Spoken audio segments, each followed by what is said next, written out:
Pero les invito a que nos quedemos así de pie para invocar al Espíritu Santo. Vamos a estar meditando mucho en la palabra de Dios. Y la palabra de Dios se escribió bajo la unción del Espíritu Santo y exige ser leída y meditada en la misma unción del Espíritu Santo. Y qué mejor que estando en torno a María, ¿verdad?, invocar al Espíritu Santo, que ella interceda por nosotros, para que esa palabra también se haga carne en nosotros, que podamos vivirla. Así que, hermano, abre tu corazón y todos unidos digamos: ven, Espíritu Santo, llénanos de ti. Eres bienvenido en este lugar, llénanos de ti. Amor del Padre y del Hijo, manifiéstate. Une nuestros corazones en un mismo sentir, para que junto a María seamos tu iglesia. Llénanos, llénanos de ti, dulce huésped del alma.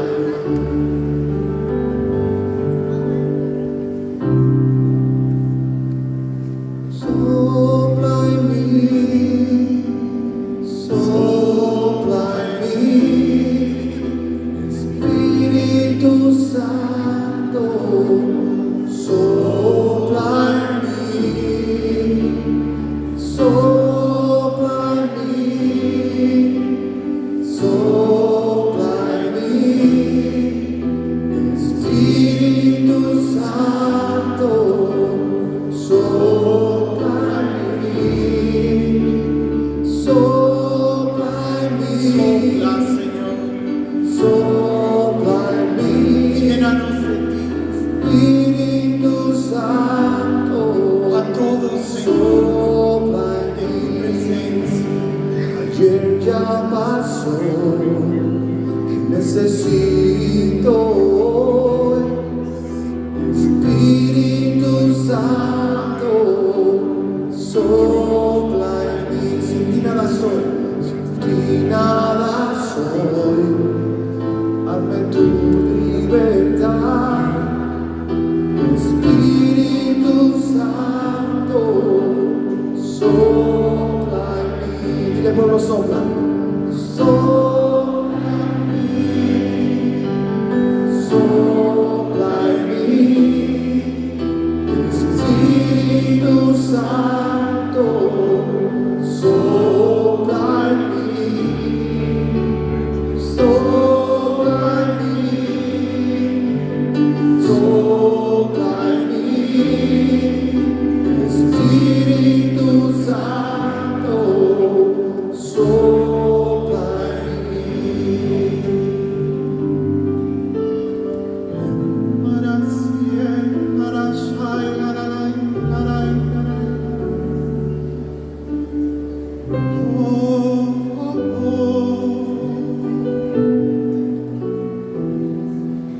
muévete en nosotros, Señor.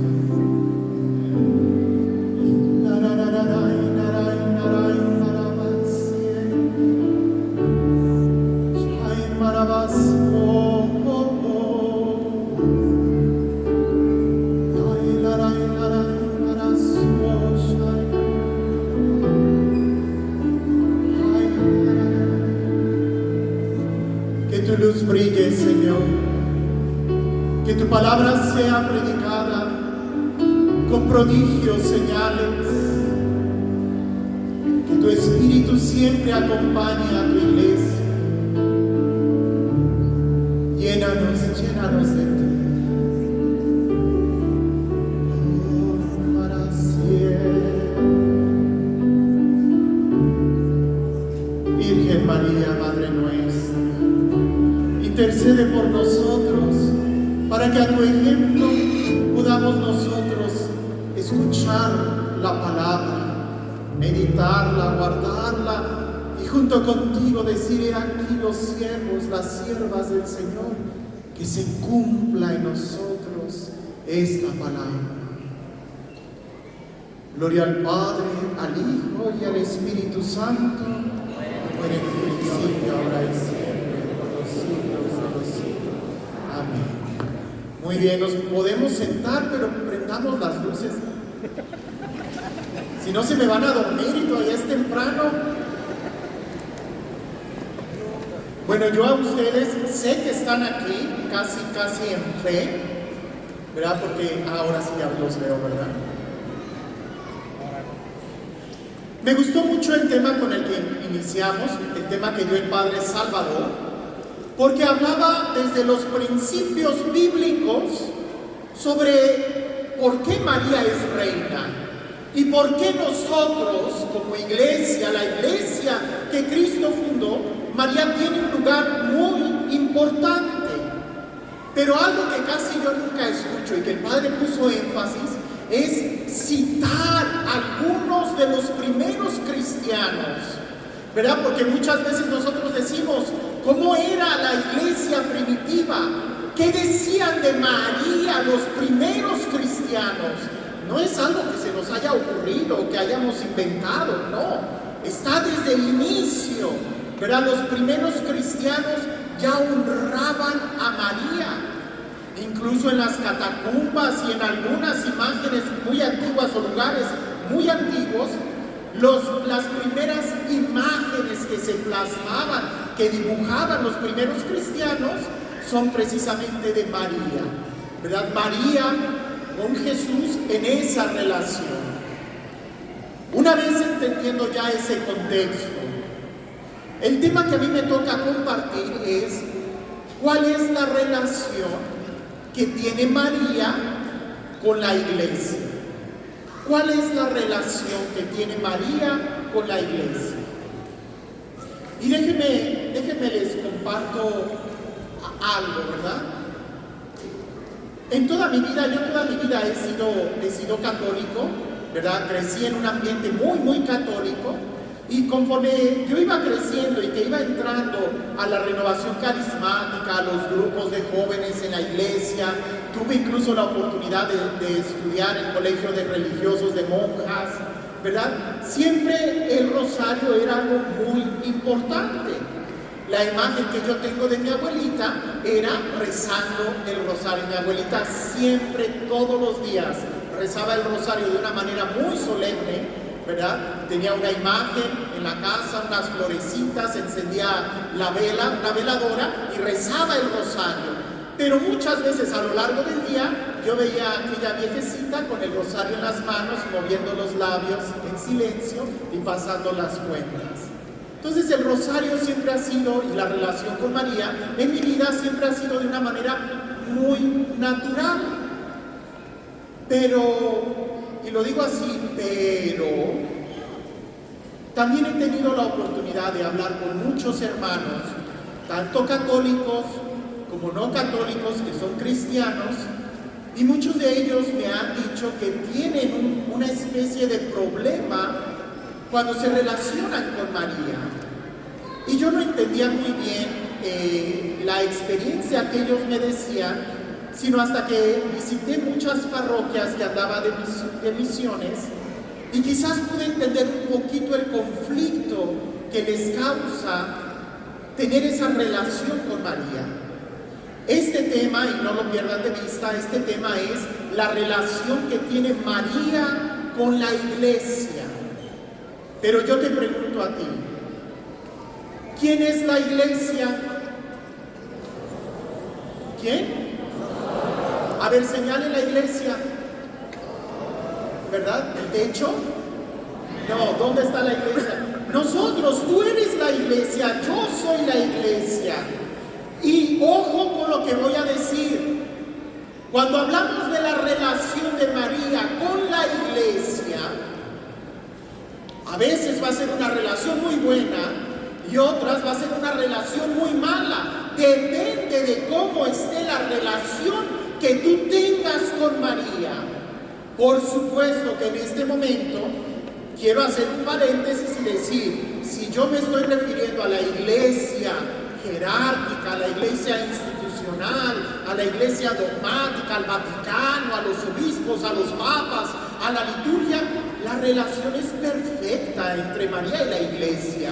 Pero este tema no está dirigido a obispos, no está dirigido a cardenales, sino está dirigido a nosotros, la iglesia peregrina, a los que nos hemos reunido el día de hoy para recibir este encuentro y poder profundizar más nuestra relación con María.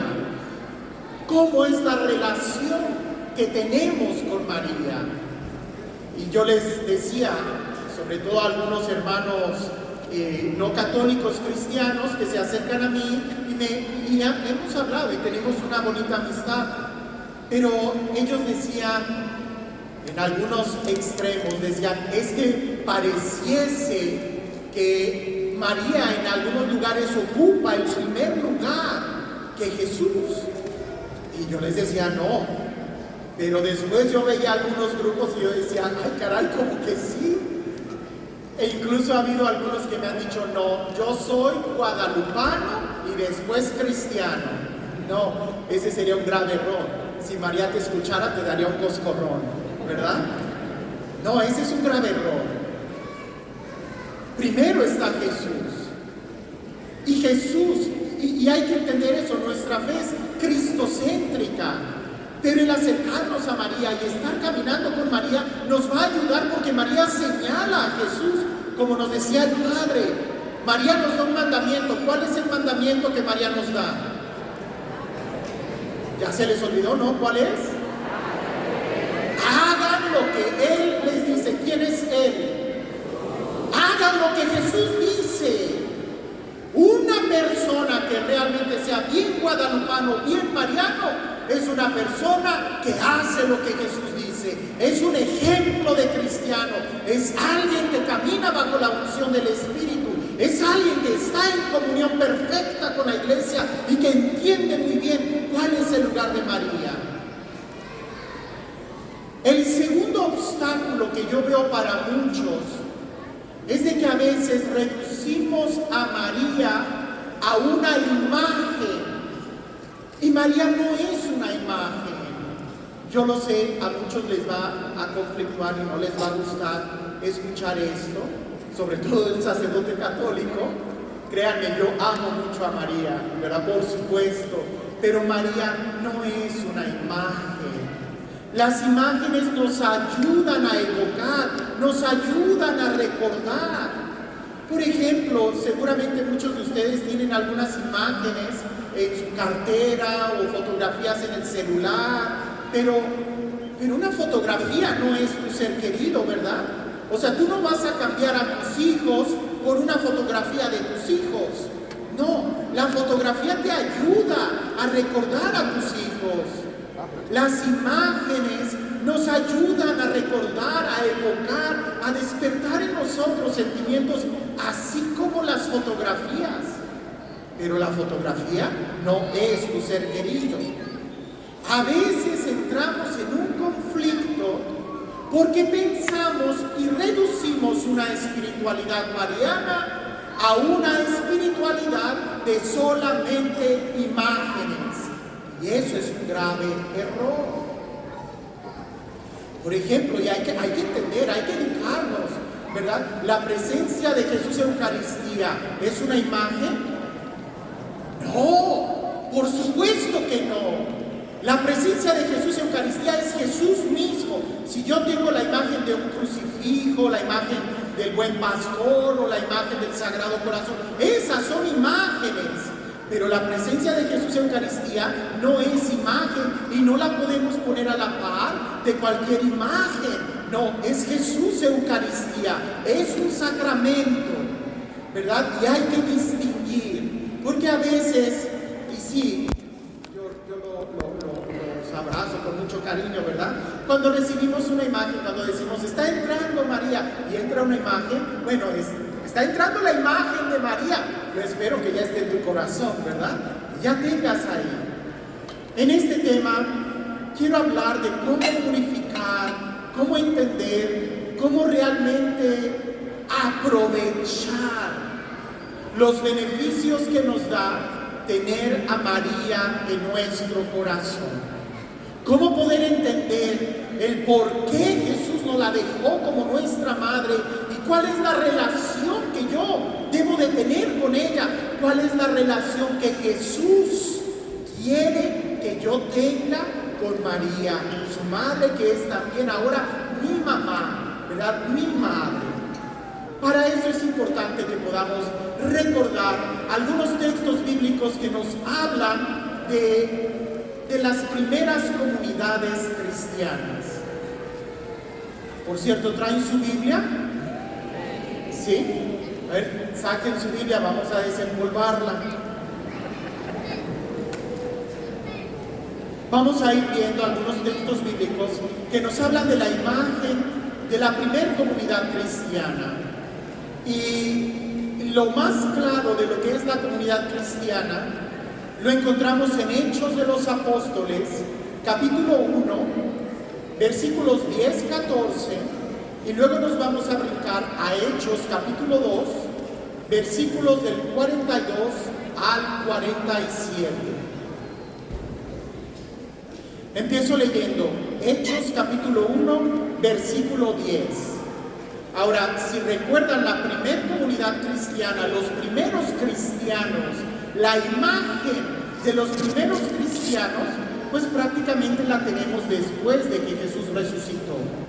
Allí es donde se reunieron los primeros seguidores de Jesús y empezaron a cobrar la identidad de lo que es ser discípulo. Dice el texto: estando ellos mirando fijamente al cielo, mientras Jesús se iba, se les aparecieron dos hombres vestidos de blanco que les dijeron: Galileos, ¿qué hacéis allí mirando al cielo? Este que os ha sido llevado, ese mismo Jesús, vendrá así tal como le habéis visto subir al cielo. Entonces se volvieron a Jerusalén desde el monte llamado de los Olivos, que dista poco de Jerusalén, el espacio de un camino sabático. Cuando llegaron, subieron a la estancia superior, donde vivían Pedro, Juan, Santiago, Andrés, Felipe, Tomás, Bartolomé, Mateo, Santiago de Alfeo, Simón el Celote y Judas de Santiago. Todos ellos perseveraban en oración, con un mismo espíritu, en compañía de algunas mujeres de María, la madre de Jesús, y de sus hermanos. ¿En compañía de quién? Los primeros cristianos inmediatamente tomaron a María. Inmediatamente. Mañana hablaré un poco sobre lo que es María como un don de unidad, un don que se nos comparte, pero también María que convoca, porque estaban en torno a María. Ahora, si leemos Hechos capítulo 2, versículo 42 en adelante, desde el 42 al 47, leemos así: acudían asiduamente a la enseñanza de los apóstoles, a la comunión, a la fracción del pan y a las oraciones. El temor se apoderaba de todos, pues los apóstoles realizaban muchos prodigios y señales. Todos los creyentes vivían unidos, tenían todos en común, vendían sus posesiones y sus bienes y repartían el precio entre todos según la necesidad de cada uno. Acudían al templo todos los días con perseverancia y con un mismo espíritu.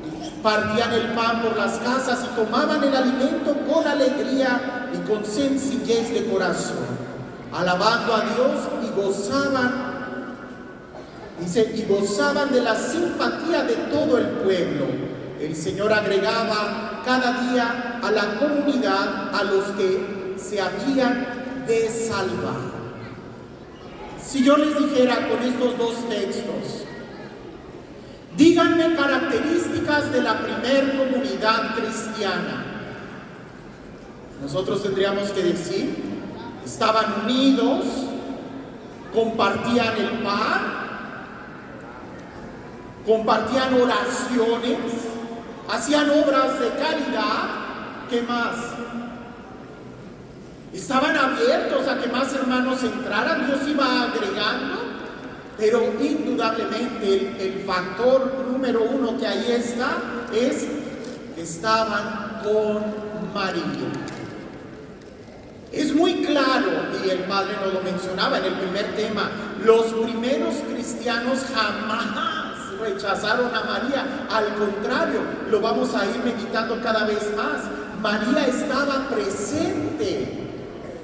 Quizás el día de hoy nos falta a nosotros como iglesia pues ver más milagros, así como nos narra el libro de Hechos de los Apóstoles.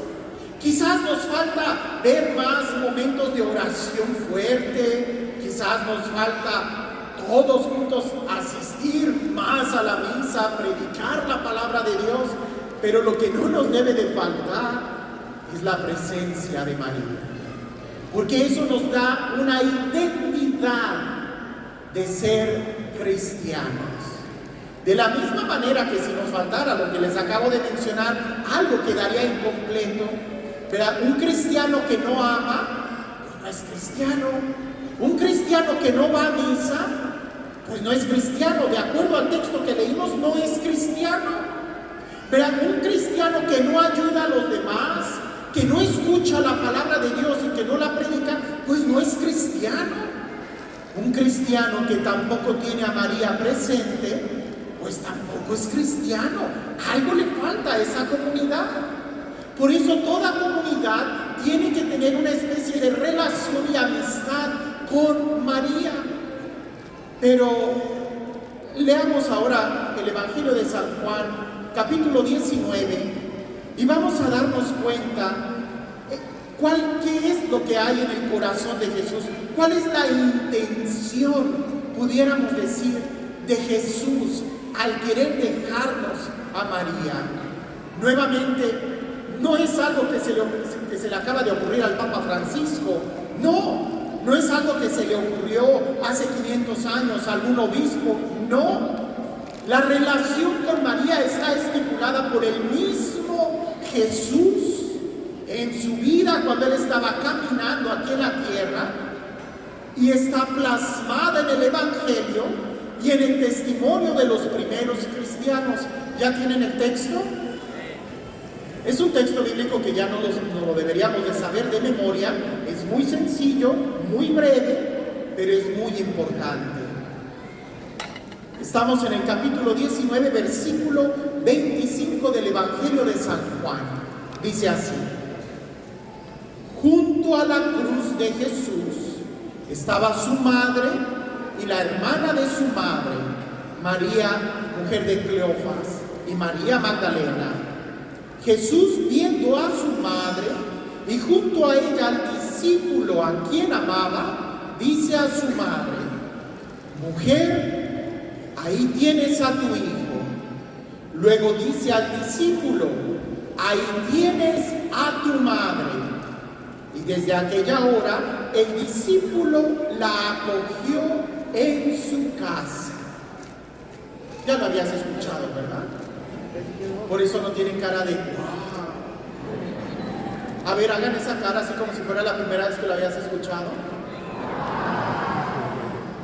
El mismo Jesús, en estos dos versículos, ¿qué palabra es la que más se repite? ¿Qué palabra? Lo voy a volver a leer. Presten atención y díganme las dos palabras que más se repiten en este texto. Fíjate bien, váyanlas contando. Junto a la cruz de Jesús estaba su madre y la hermana de su madre, María, mujer de Cleofas, y María Magdalena. Jesús, viendo a su madre y junto a ella al discípulo a quien amaba, dice a su madre: mujer, ahí tienes a tu hijo. Luego dice al discípulo: ahí tienes a tu madre. Y desde aquella hora el discípulo la acogió en su casa. Más fácil, ¿no? ¿Qué palabra es la que se repite más? Y la segunda, discípulo. Jesús tenía muy claro eso en la cruz. Su mamá y los discípulos. Entiendan esto. Jesús tenía esto texto muy claro. Y en este texto la palabra que más se repite en el momento en que Jesús fue crucificado es la palabra mamá, madre. Y es que por supuesto que eso siempre sucede con nosotros los hijos. Cuando sentimos una soledad, cuando sentimos una angustia, cuando sentimos un dolor, decimos mamá, acudimos a la mamá. Pero el hecho de que Jesús esté pensando en los discípulos nos dice algo muy claro, que la intención de Jesús era que los discípulos tuvieran a su mamá muy cerca, como una madre.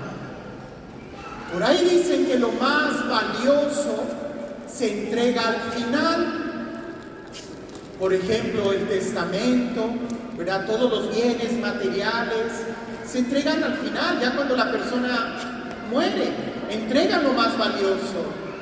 Pues Jesús ya crucificado, ya habiéndonos entregado su palabra y los milagros, y ya estando derramando su sangre, al final, ¿qué más tenía?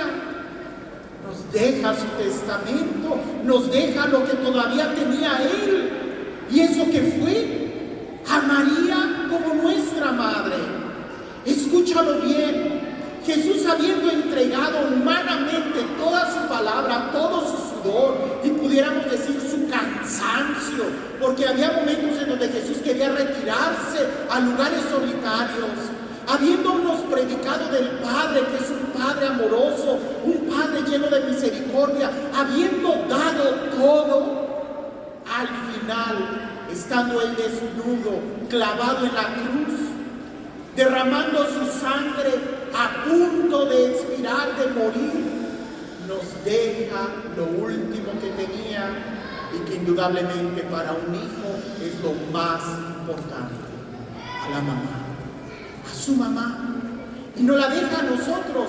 Ahora, si volvemos a leer, algunos dicen: es que Jesús estaba preocupado por su mamá y tenía que alguien la cuidara. No, porque dice que también estaba ahí la hermana.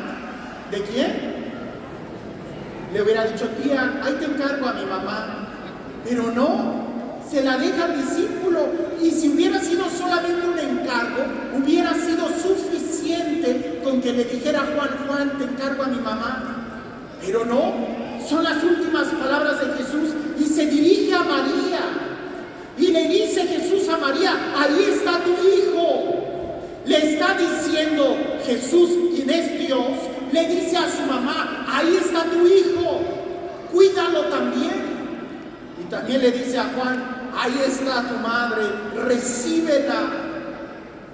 Honestamente, yo no creo que en la mente de Jesús estuviera que Juan iba a cuidar de María.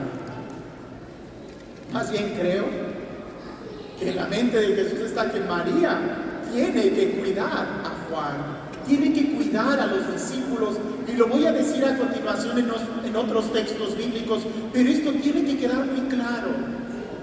Hay una relación especial entre una mamá y un hijo.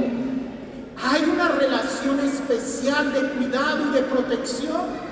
Y aunque a mí no me gusta mucho andarme metiendo en las visiones de otros, en las visiones privadas, ¿verdad? Hay muchos santos que han visto, incluso tengo un hermano que en una ocasión tuvo, un hermano sacerdote, que en una ocasión tuvo él una experiencia espiritual muy fuerte, una visión, en unos ejercicios cuaresmales, y que él vio en su mente, en una visión, como una especie de sueño, él vio el momento de la crucifixión, pero lo que más le impactó a él es de que era Juan, el que estaba tendido en el suelo, llorando, quebrantado, lastimado. Y como dicen algunas versiones de la Biblia, María estaba de pie junto a la cruz, consolando a Juan. Ese es un momento fuerte, porque muchos pensaríamos que María ante la cruz estaría devastada. Claro, no me malinterpretes, por supuesto que María estaría sufriendo al ver a su hijo, pero María no le estaba dando más dolor a Jesús. Quizás estaría con un lenguaje de amor con un lenguaje de miradas diciéndole: hijo, para esto veniste, persevera, adelante, no sucumbas, adelante, sabes que tienes un padre que mira, que te cuida, no sucumbas. Y eso me hace recordar aquellas experiencias del libro de Crónicas donde una mujer anima a sus hijos a que sean fieles a Dios aunque los están matando. María es una mamá, es una madre, es una persona de carne y hueso. Pongan atención a todo lo que estoy diciendo. María no es Dios. No, ni siquiera es un Dios pequeño, no. Es una mujer de carne y hueso, una mujer como tú, pero que tiene una encomienda tremenda en la historia de la salvación. Si el día de hoy tú y yo nos admiramos en el personaje de Abraham, en el personaje de Moisés, si tú y yo admiramos el personaje de San Pablo, cómo predicaba, ninguno de ellos se acerca ni siquiera a la sombra del rol y el papel y la figura que María tiene en la historia de la salvación. Porque ninguno recibió semejante encomienda.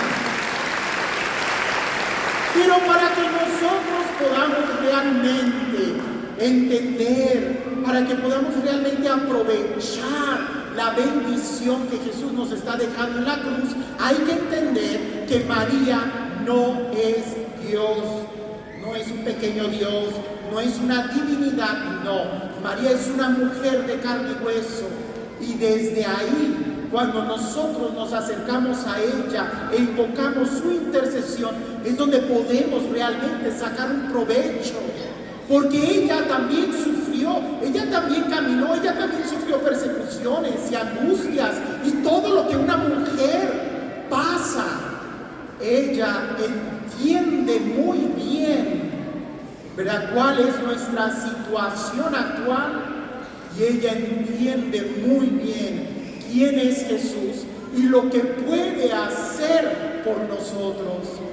No quiero adelantarme al tema que más adelante van a recibir con Natanael de María en las bodas de Caná, y que un poco voy a hablar yo también mañana. Pero María se da cuenta de una necesidad, y María sabe quién puede resolver esa necesidad. Ella no es Dios, pero está muy cerca del corazón de Jesús, y si la dejas estar muy cerca en tu vida, ella también puede ayudar para que el vino no se acabe en tu vida, para que siempre tengas esa alegría y esa dicha, y para que puedas tener ese crecimiento espiritual que al final fue la intención de Jesús al dejárnosla en la cruz. Si nosotros seguimos leyendo y tratar de entender, ¿verdad?, el aspecto de ¿por qué María? ¿Por qué María? Si nosotros decimos, ¿por qué Jesús quiso dejárnosla a nosotros en la iglesia? ¿Por qué Jesús quiso que estuviera en un lugar muy central, en el corazón de la iglesia? Porque escucha esto, no se la llevó cualquier discípulo. ¿Quién se la llevó? El discípulo amado. Si tú quieres ser el discípulo amado, necesitas a María en tu casa. El lugar que tiene María en la iglesia es muy importante. Está en el corazón de la iglesia, tan cerca como el amor que Jesús le tiene a la iglesia. Si nosotros leemos el libro de Hechos de los Apóstoles, capítulo 1, versículos 4 y 5, no cierren la Biblia conmigo porque vamos a estar de un lado a otro. Y quiero, puro texto bíblico, quiero que realmente entendamos que esto es, ¿verdad?, la voluntad de Jesús en nosotros. Hechos capítulo 1, versículos 4 y 5, y luego me brinco al 8, dice así: mientras estaba comiendo con ellos, Jesús les mandó que no se ausentasen de Jerusalén, sino que aguardasen la promesa del Padre que oísteis de mí, que Juan bautizó con agua, pero vosotros seréis bautizados en el Espíritu Santo dentro de pocos días. Leo el versículo 8. Recibiréis la fuerza del Espíritu Santo que vendrá sobre vosotros y seréis mis testigos en Jerusalén, en Judea y Samaria y hasta los confines de la tierra. Fíjense bien, hasta los confines de la tierra. ¿Vino alguno de los 12 apóstoles de Jesús aquí a Estados Unidos, a Atlanta? Y sin embargo Jesús ya está diciendo, o se está pensando en nosotros, la promesa del Espíritu Santo no es solamente para ellos. De la misma manera que la compañía de María no es solamente para aquellos discípulos. Miren, el día de hoy para ti, para mí, es muy normal decir, ven Espíritu Santo. Es muy normal invocar el poder de lo alto, lléname, ¿verdad? Ven y sopla, transforma. Para ti, para mí es muy normal. Pero en aquella época no había Espíritu Santo. En aquella época solamente era el Dios Sabaoth, el Rey de los ejércitos, Dios Padre, era Él. Fue Jesús, el Dios Hijo, quien revela y quien promete al Espíritu Santo. La gente no conocía al Espíritu Santo y Jesús, bueno, en el Evangelio sí tenemos muchos temas de Jesús y el Espíritu Santo, pero la verdad es de que los apóstoles no habían tenido un encuentro con el Espíritu Santo, no sabían quién era el Espíritu Santo, no sabían qué clase de fuerza era el Espíritu Santo, solamente tenían que aguardar y esperar, y esperar, y esperar. ¿Quién sí era la única persona que sabía que el Espíritu Santo era real? ¿Quién había tenido una experiencia del poder del Espíritu Santo? María. ¿No fue eso lo que el ángel le dijo a María? Te cubrirá el poder del Altísimo y dará a luz un hijo a quien pondrás por... María sabía quién era el Espíritu Santo. María ya había tenido una experiencia de ser llena del Espíritu Santo, no solo en una gracia santificante, estable, perenne, sino que ella había sabido lo que era el poder del Espíritu Santo y ella sabía lo que era esperar el Espíritu Santo. De tal manera que, ¿qué pasó en María?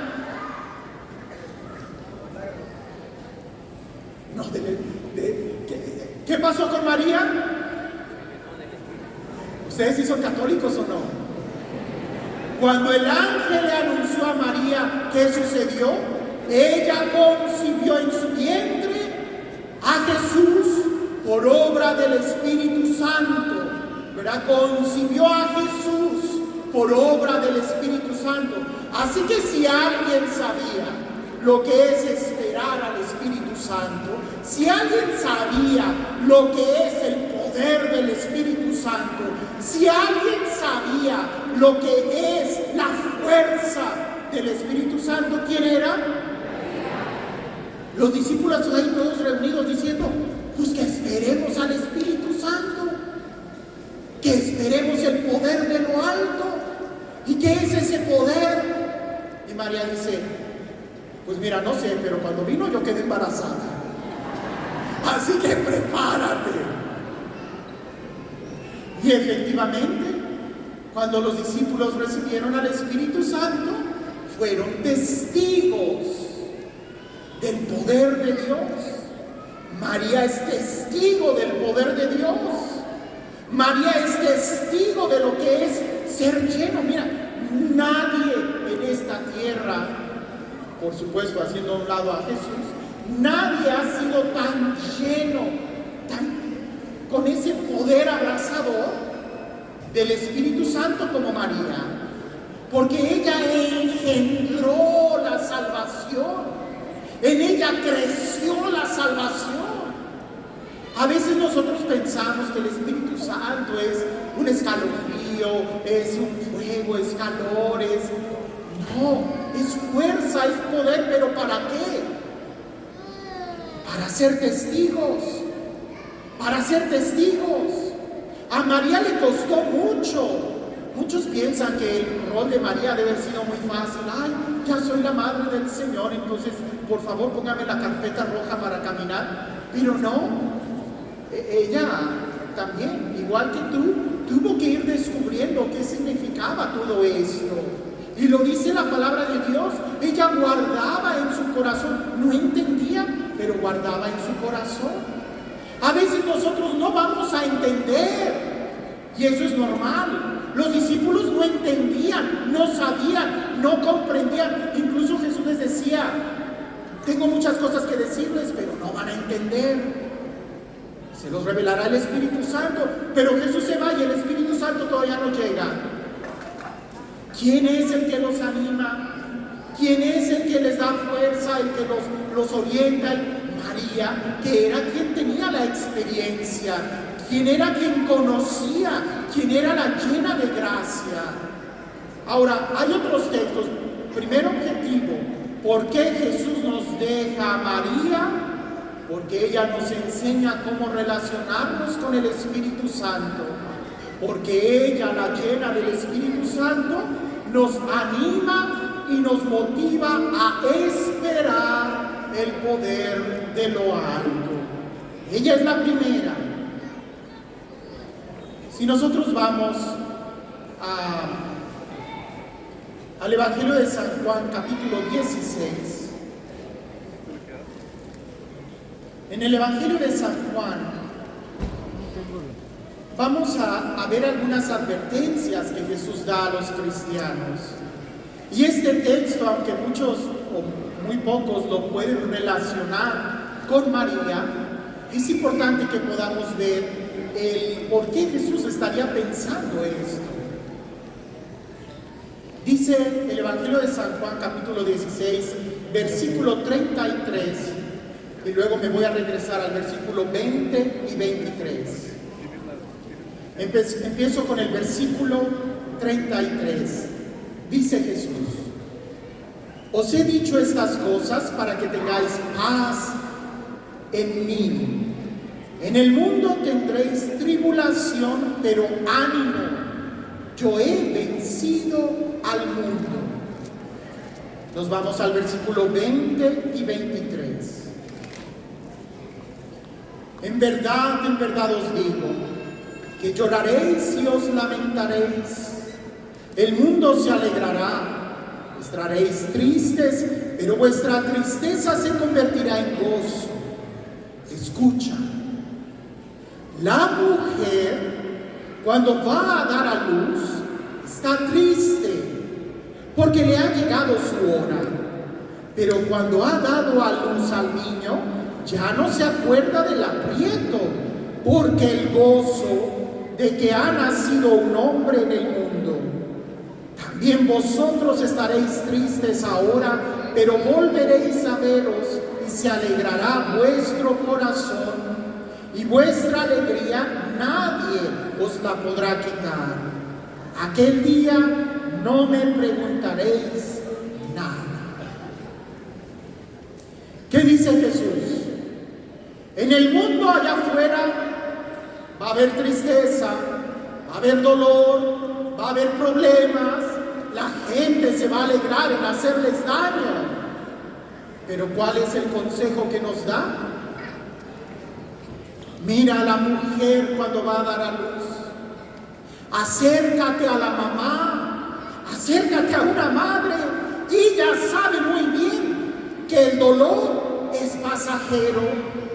La mujer cuando va a dar a luz, y fíjate bien en lo que voy a decir, no hay un dolor más grande y una angustia más grande que pueda soportar el cuerpo de un ser humano que dar a luz.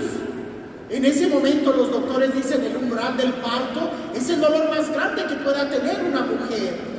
Y una vez acompañé a un amigo, tuve que manejar y llevamos a su esposa al hospital. Ella estaba dando a luz. Hombre, una mujer bien cristiana, pero ahí pegaba gritos que yo decía, wow, o sea, sí que le ha de estar doliendo mucho. Pero cuando tiene el bebé, ¿se acuerda de los dolores? No. Y le pueden preguntar a mi mamá. Entre mi hermano y yo solamente hay 9 meses de diferencia, ¿verdad? Cuando la mujer tiene a luz al bebé, se le olvidan los dolores, se le olvida, ¿verdad? Si alguien sabe de dolor, es la madre. Y no solamente en el momento del nacimiento, sino toda su vida. Si alguien sabe de la angustia, es una madre. Si alguien sabe de cómo se transforma el dolor, el sufrimiento en alegría, es una madre, es una mamá, con sus desvelos, con su preocupación, con los dolores de parto. Sabe que hay un mañana mejor, sabe la alegría de dar a luz. Jesús les está diciendo a sus discípulos: va a haber momentos de dolor, va a haber momentos de persecución, pero acércate a tu madre. Ahí tienes a tu madre. Ahora, si las mujeres, si las mamás, si ustedes, queridas hermanas, se llenaron de alegría al tener a su hijo y llenaron su casa de alegría al dar a luz a un hijo, imagina la alegría que María trajo al mundo entero. ¿No le dijeron eso los ángeles a los pastores? Os anuncio una gran alegría, ¿verdad? Que en Belén una mujer ha dado a luz un hijo, hablando de María, ¿verdad? ¿Quién más ha dado una alegría más grande si no es María? Por eso, si te vas a acercar a alguien, no te acerques a una persona pesimista, no te acerques a una persona negativa, acércate a María. Ella sabe por experiencia la gran alegría que puede darnos. Segundo objetivo o segundo propósito es lograr entender que María también está para fortalecernos, para ayudarnos, para animarnos. Así como decíamos, de a los pies de la cruz, el Evangelio dice, estuvo de pie. Quiere decir que muchos estuvieron de rodillas. Si todos estuvieran de pie, no era necesario decirlo. Pero si dice, estuvo de pie ante la cruz, quiere decir que había una fortaleza en María que también está a nuestra disposición. El poder estar con ella, el caminar con ella. ¿Recuerdas cuando San José escuchó que María estaba encinta? ¿Cuál fue la primera reacción de San José?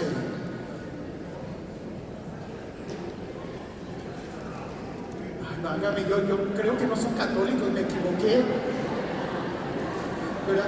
La primera reacción de San José era repudiar a María, porque no entendía cómo es eso de que estaba encinta. Si el día de hoy, que ya conocemos al Espíritu Santo, ¿cuál sería tu reacción si tu hija te dice, fíjate que estoy encinta por obra del Espíritu Santo? A otros con ese cuento, ¿no? ¿No lo crees? Ahora que te dijera tu esposa, estoy encinta por obra del Espíritu Santo, no lo crees. San José no lo entendía. ¿Quién es el Espíritu Santo? ¿De qué estás hablando? Decidió repudiarla. Había dolor en el corazón de San José. Por un lado, él comprendía, él amaba a María, le creía, pero por otro lado no podía aceptar un niño que no era de él. Él no lo iba a hacer. Sería el tema para otro congreso, el hablar de San José y María en esta relación de paternidad. Cómo San José, siendo un hombre santo, decide repudiarla en secreto para que la gente hable mal de él, pero él no va a hablar mal de María. Sin embargo, entra un dolor en San José, una angustia, una tristeza. ¿Y qué es lo que le dice el ángel a San José?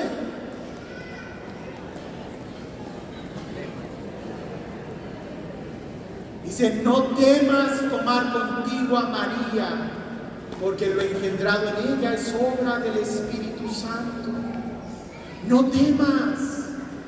Y lo mismo nos pasa a nosotros. Cuando tenemos momentos de angustia, momentos de dolor, momentos de tristeza, de pánico, escucha lo que el ángel dice: no temas tomar a María, porque lo sucedido en ella es obra del Espíritu Santo. Por eso, una de las mejores oraciones que hay en momentos de dolor, en momentos de pena, en momentos de enfermedad, en momentos de combate, de estrés, es el rosario. A mí me gusta mucho la oración contemplativa, la promuevo y hasta he hecho retiros de aprender a contemplar a Dios, guardar silencio, abrirnos al misterio divino. Pero sé que una de las desventajas de esta oración es de que tienes que prepararte para ella. Si tuviste un problema, si estás enfermo, si hay un dolor en tu casa, pues tu mente no para, no se detiene. Diría Santa Teresa de Ávila: es una loca en tu casa. Bueno, el rosario viene a apaciguar todo eso, a calmarnos. Claro, no vayan a estar ustedes como una tía, precisamente, que estaba rezando el rosario con mi abuelita. Y en aquel entonces en México se daban mucho que las apariciones, ¿no? Una vecina decía que se le había aparecido la Virgen en una tortilla, y había muchas de esas cosas en aquel entonces allá en mi pueblo. Y una vez yo estaba en la sala, yo estaba en la cocina, ellas estaban en la sala, terminan de rezar el rosario y le dice mi tía a mi abuelita: mira, mamá, lo que pasó. Y yo estaba en la cocina y yo dije: ay, no me vayan a salir con que hay una aparición, porque ya sería la cagoz, ¿no? Y ya presto yo atención. Y dice mi tía: rezamos el rosario 5 minutos más rápido. Y yo: no, eso no es rezar el rosario. Santa Teresa de Ávila dice: más que mover los labios, hay que mover el corazón. Pero el punto es importante. En momentos de dolor, en momentos de angustia, en momentos de fragilidad, acércate a una madre. Ella te va a enseñar que lo que tú estás sufriendo no es sufrimiento, que lo que tú estás pasando no es para tanto. Bájale 2 rayitas, y la que puede transformar eso en alegría es María, la que ha traído una gran alegría a este mundo. Otra característica que es importante, es indispensable para nosotros, es la vocación, pudiéramos decir, del cristiano. En el Evangelio de San Juan, capítulo 15, versículo 17, nos vamos a dar cuenta que Jesús da un mandamiento. ¿Cuál es el mandamiento? Ay, ustedes ni marianos, ni bíblicos, ni nada. ¿Cuál es el mandamiento que Jesús nos da? Mejor leamos. San Juan 15, 17 dice: lo que os mando es que os améis los unos a los otros. Más adelante dirá: ámense los unos a los otros como yo los he amado. Escucha bien esto. El mandamiento, la esencia, es el amor, amarnos. Pero si leemos el Evangelio, nos damos cuenta que no entendemos realmente lo que es el amor. Primero Jesús dice así: ámense unos a otros. Y la gente dice: ¿y qué es eso del amor? Verán, yo no sé qué es el amor. Algunos dicen que el amor apache. ¿Se han oído hablar de eso? Pégame pero no me dejes. Eso no es amor. ¿verdad? Y muchas cosas, podemos sacar así muchas definiciones de amor, ya hoy que el amor tóxico y que el amor no sé qué. Jesús dijo, no, ¿saben qué? Como que eso no funciona. Mejor, ámense unos a otros como quieras que te amen. Pero ¿qué tal si tú no tienes una experiencia de amor? ¿Qué tal si tú fuiste herido, lastimado, si tú pasaste por muchas crisis? No vas a saber cómo quieres que se te ame. Hay gente que no sabe cómo pueden ser amados. Y entonces hacen con el hermano lo mismo que ellos pensarían que recibieran. Y eso tampoco funciona. Ya al final del Evangelio Jesús dice bien claro, un mandamiento nuevo les doy, que se amen los unos a los otros como yo los he amado. Y entendemos muy bien cómo Jesús nos amó, muriendo en la cruz, dando su vida por nosotros. Pero para poder llegar a ese punto, tenemos que cambiar toda nuestra mente, nuestra comprensión del amor, y tendríamos también que cambiar todos nuestros sentimientos de lo que es el amor. Por eso más adelante, en muchos textos bíblicos, vemos por ejemplo, en el Evangelio de San Juan capítulo 14, ya no les voy a preguntar qué dice, ¿verdad? San Juan capítulo 14, versículo del 23 al 27, dice así, sobre todo yo creo que me quedo con el primer versículo del 23, dice así, si alguno me ama, guardará mi palabra, y mi Padre le amará, y vendremos a él, y haremos morada en él. Continúa diciendo, el que no me ama, no guardará mi palabra. Si yo les pregunto a ustedes ahorita, ¿cuántos aman a Jesús? Hoy estoy seguro que todos levantarían la mano. Pero si momento enseguida les empiezo a hacer preguntas del Evangelio, se quedan así como ahorita. Si uno me ama, dice Jesús, guardará mi palabra. Si no guardas mi palabra, dice Jesús, significa que no me amas. ¿Y quién es el mejor ejemplo que tenemos de alguien que ha guardado en su corazón la palabra de Dios? María, la primer discípula, la perfecta discípula del Padre y de Jesús. Más que cualquier otro profeta, ella recibió la palabra de Dios no únicamente de oídas, sino incluso en su carne. Ningún profeta la recibió de esa manera. María anunció la palabra cuando visita a Isabel y le da ese saludo, que incluso Isabel queda llena del Espíritu Santo. María predica la palabra, pero incluso también la da a luz, nos la da hecha carne. Ningún profeta ni apóstol ha hecho lo que María. Por eso, si tú quieres crecer en tu vida cristiana, tienes que seguir el ejemplo de María, que es la que nos enseña a guardar la palabra. Muchos el día de hoy quieren ser proclamadores de la palabra y predicadores, pero ¿cuántos la escuchan? ¿Cuántos la meditan? ¿Cuántos realmente aman a Jesús para que guarden su palabra?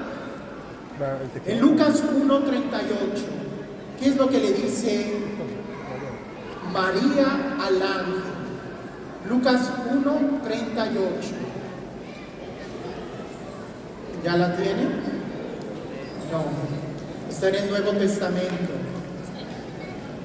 Dijo María: he aquí la esclava del Señor, hágase en mí según tu palabra. María la escucha, la recibe, es dócil a la palabra. Alguien dice, es que la palabra de Dios es lo principal. Sí, indudablemente sí, pero ¿quién te enseña a escucharla? ¿Qué modelo tienes de la palabra? No, pues yo sigo el ejemplo de San Pablo. Pues qué bueno, pero el mejor ejemplo que tenemos es el de María, el mejor ejemplo. Leemos en Lucas 11, 27. Lucas 11, 27. Sucedió que él estaba diciendo estas cosas.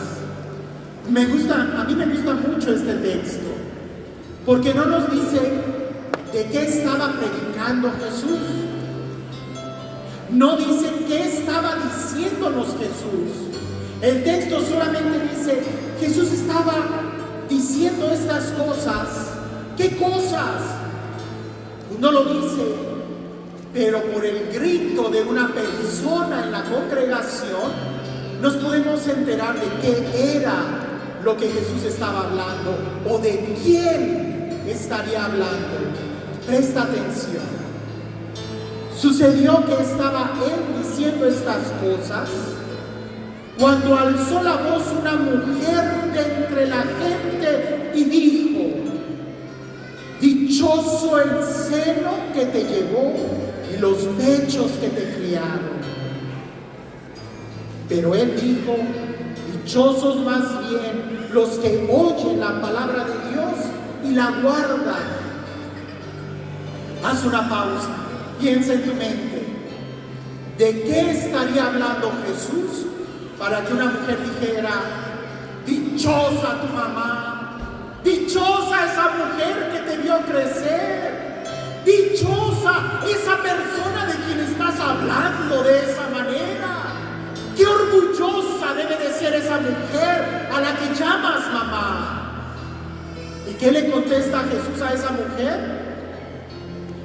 Más dichoso el que cumple, el que escucha y cumple la palabra. Qué bello. María tiene las dos cosas: ser mamá de Jesús, sus pechos lo alimentaron, lo llevó en el seno, y además escuchó y cumplió la palabra. Doblemente dichosa María, por ser la mamá y por ser la sierva del Señor. Si tú quieres ser dichoso, si tú quieres ser dócil, tienes que tener a María en tu casa. No como una estatua, pero sí como un ejemplo de alguien que lee la palabra de Dios. Por eso en mi parroquia les digo, por eso ya no me invitan a comer, ¿verdad? Porque ando ventilando lo que veo en las casas. Hay ocasiones que me invitan y veo un altarcito muy bonito, una estatua de María, una flor y una Biblia empolvada abierta. ¿Lo han visto ustedes también? Y señalan al vecino. No, tener a María en la casa significa seguir su ejemplo. Y seguir su ejemplo es hacer lo que Jesús nos dice. ¿Y cómo vas a saber tú lo que Jesús dice si no lees la palabra? Por eso Jesús no la deja también como madre en la cruz. No solamente porque necesitamos a alguien que nos dé fuerza, no solamente porque necesitamos a alguien que nos muestre el poder del Espíritu Santo, sino porque necesitamos a alguien que nos esté jalando las orejas y que nos diga: obedece a Jesús, escucha a Jesús. Por eso les digo, hermanos, nuestra relación con María no tiene que ser así como si María fuera una divinidad allá extraña, sino como una mujer que lavó pañales, que tuvo que limpiar la casa, que tuvo que cocinar, que tenía que ir y moler el trigo, y aún así era mujer de oración y de palabra. Ay, el día de hoy cuando me sale una hermana diciendo: padre, es que no tengo tiempo, tengo que cocinar. Le digo: la Virgen María no tenía licuadora, no tenía horno de microondas, no tenía refrigerador ni un HB en la esquina, y sí tenía un corazón de oración. Necesitamos realmente tener el ejemplo de María y tener una relación con ella. En el me voy con los textos más rápido. En Mateo 12, 46, 50, le dicen a Jesús: allá afuera está tu madre y tus hermanos. Jesús responde: ¿quién es mi mamá? ¿Quiénes son mis hermanos? Los que escuchan y obedecen la palabra. ¿Tú eres hijo de María? ¿Eres hermano de Jesús? Entonces escuchas y obedeces la palabra. Porque si no quieres ser hermano de Jesús y no quieres tener a María como tu mamá, entonces no leas la palabra de Dios, no la escuches. ¿Entienden lo que estoy diciendo? Tener a María en nuestro corazón es un compromiso que nos va a estar sacudiendo para crecer, para llenarnos de la fuerza de Dios, para no sucumbir ante el dolor, pero para alimentarnos. Si yo preguntara, ¿cuál es la vocación de ser cristiano? Este versículo es muy importante. Romanos 8, 29. En Romanos 8, 29 vamos a encontrar cuál es la vocación de cada cristiano. En Romanos 8, 29 vamos a encontrar el por qué tú estás aquí. Vamos a encontrar el por qué Dios Padre envió a su Hijo para salvarte. ¿Cuál es la razón? Romanos 8, 29 dice así: pues a los que de antemano conoció, también los predestinó a reproducir la imagen de su Hijo, para que Él fuera el primogénito de entre muchos hermanos. ¿Para qué te predestinó Dios? Para reproducir la imagen de Jesús en ti, en ti. ¿Cuál es la vocación de ser cristiano? Ser otro Cristo. ¿Cuál es mi identidad? Ser como Jesús.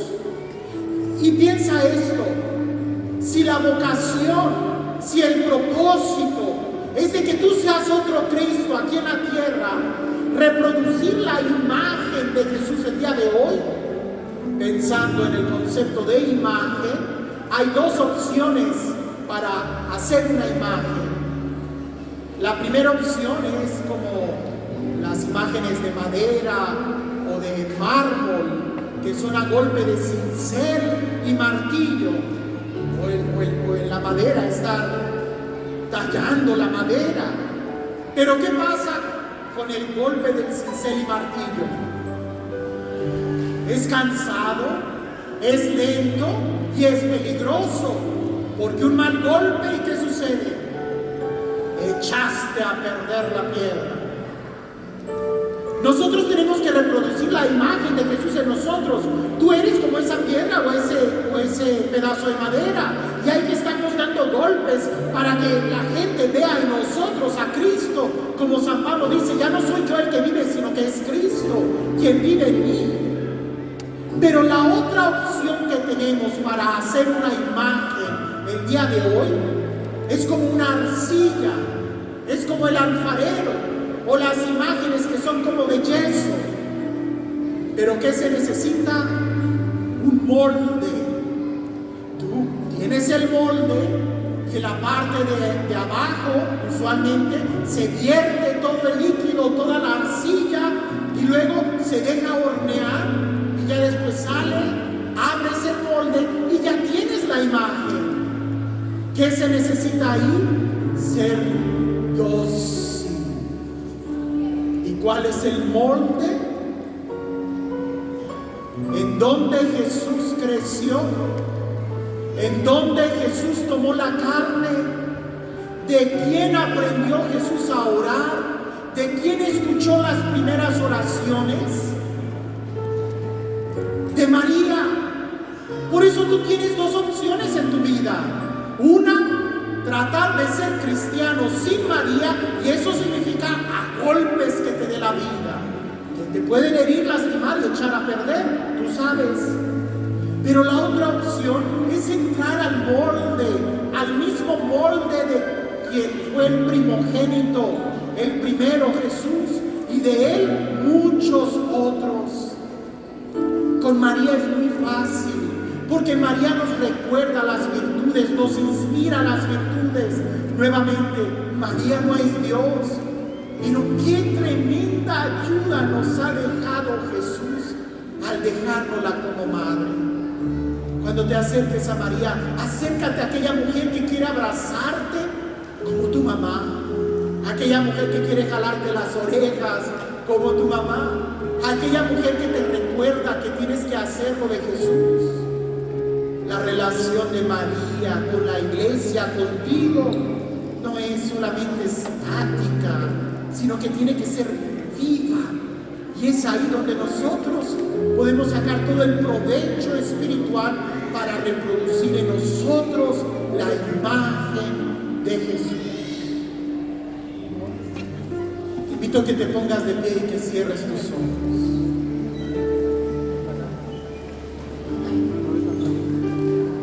Cierra tus ojos.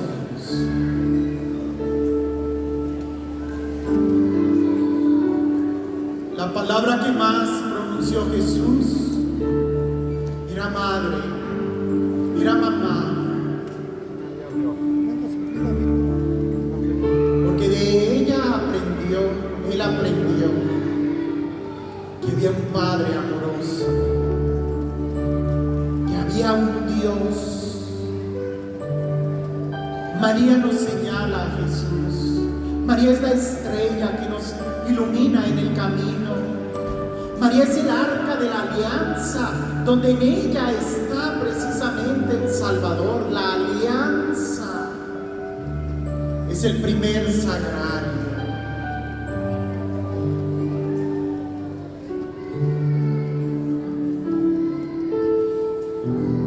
Si Jesús, si Dios Padre preparó un jardín espléndido para poner ahí al ser humano,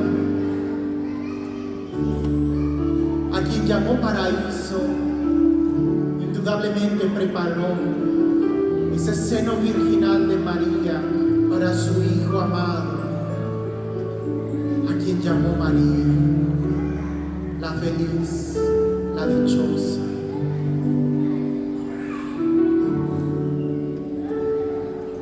Abre tu corazón.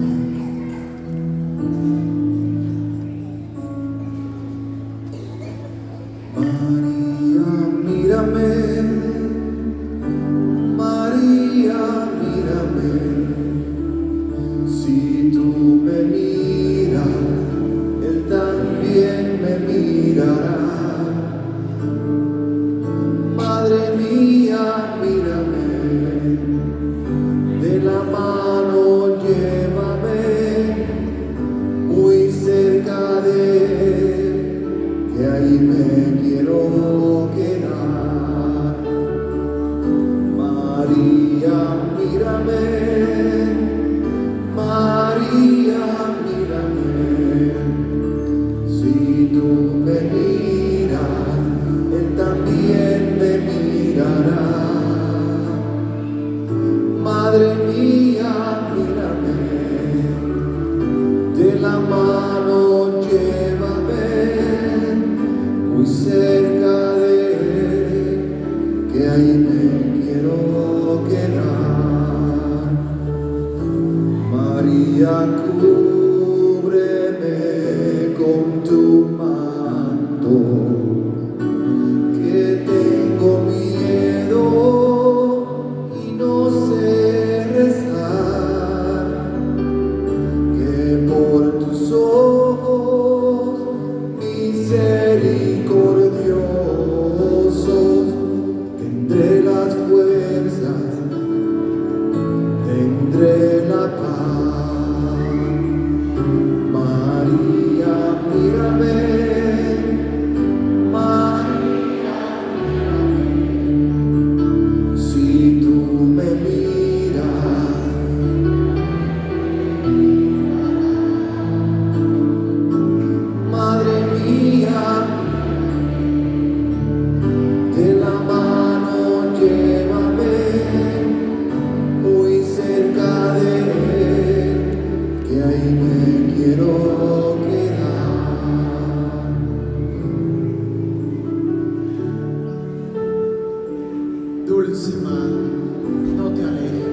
vamos a brindarle fuertes aplausos al Padre que nos vino a dar la reflexión en esta noche, en esta mañana.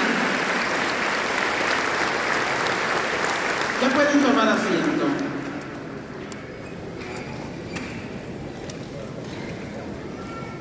En la parte de atrás tenemos el material de la renovación y de los predicadores para la venta. Durante el tiempo de receso, ustedes pueden acercarse en la parte de atrás. También se están vendiendo las prédicas de lo que se está llevando durante todo el día. Y de igual manera, pues, están a la venta en la parte de atrás. También hay